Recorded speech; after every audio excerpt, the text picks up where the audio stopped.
طالبان کون ہے؟ نسلی اعتبار سے طالبان اصل میں پشتون ہیں۔ طالبان دراصل وہ لوگ ہیں جو افغان جہاد میں مجاہدین کے ساتھ مل کر روس کے خلاف لڑتے رہے۔ روس کی پسپائی اور اس کی قائم کردہ حکومت کے خاتمے کے بعد مجاہدین کی آپس میں لڑائی افغانستان کی وجود کے لیے خطرہ بنی ہوئی تھی۔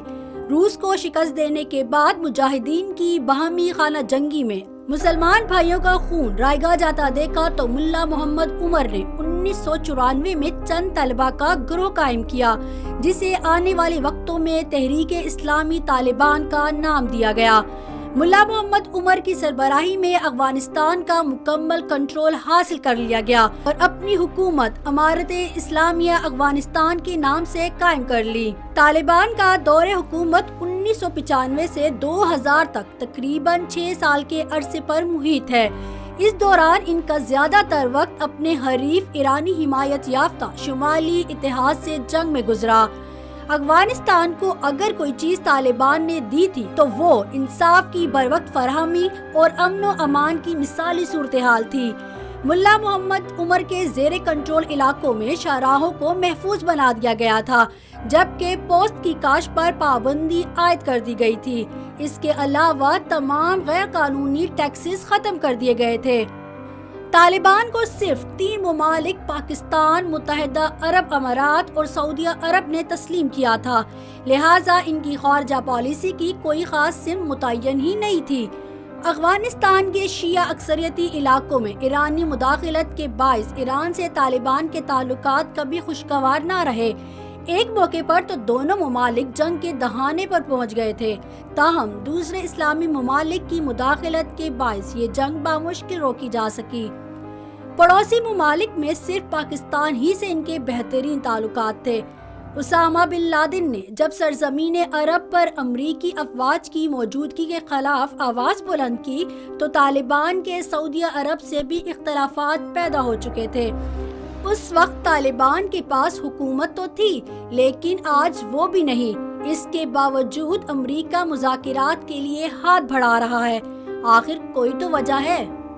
طالبان کا سب سے مؤثر طریقہ جنگ گوریلا جنگ ہے، جو صدیوں سے افغانستان میں بیرونی مداخلت کاروں کے خلاف کامیابی سے استعمال کیا جاتا رہا ہے۔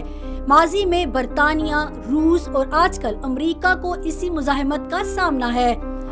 افغانستان کے بارے میں کہا جاتا ہے کہ بیرونی مداخلت کاروں کے خلاف مزاحمت میں صرف افغان قوم ہی نہیں بلکہ اس ملک کا جغرافیہ بھی شامل ہو جاتا ہے۔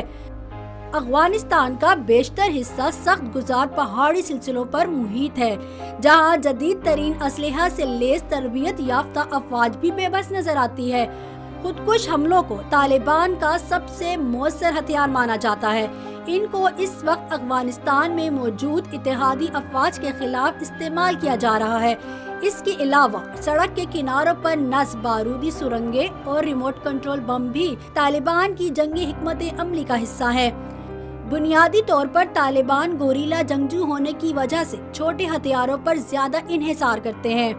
دور حکومت کا خاتمہ ستمبر 2001 میں طالبان کی جانب سے امریکہ کے شہر نیو یارک میں واقع ورلڈ ٹریڈ سینٹر، امریکی محکمہ دفاع کے صدر دفتر المعروف پینٹاگون پر حملے کیے گئے۔